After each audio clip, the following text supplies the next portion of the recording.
फिदिम झापा हुने बाटो यस्तो रहेछ। तुम्बेवा गाउँपालिकादेखि यस्तो भएको अवस्था।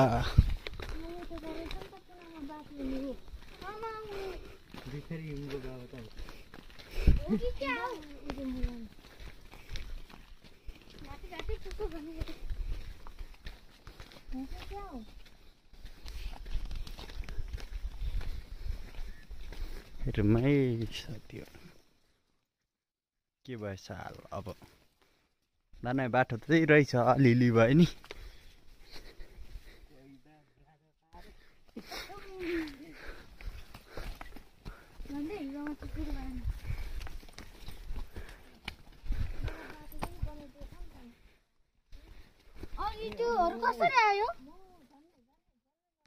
लड्छ है नानीसँग फेरि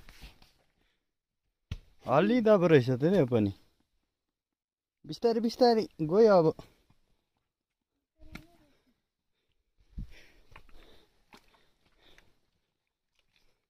फिदिम जाने रोडको त यो हालत छ। झन् सानो तिनो हिँड्नेको त के होला कुना काप्ची त।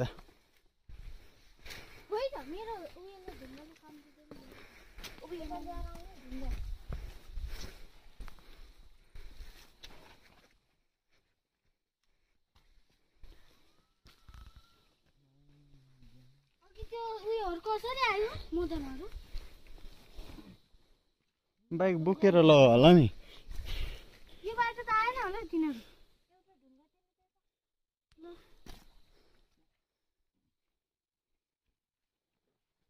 कति कुनामा हिँडेको त नि। बाटो कुनामा एउटा छ दुईटा।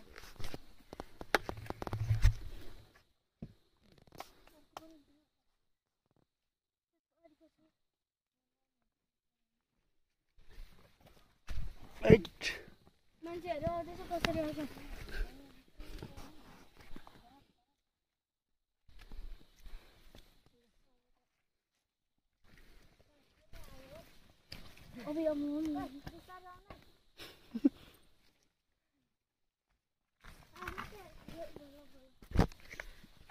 अब चाहिँ तर्यौं अब चाहिँ भागेको।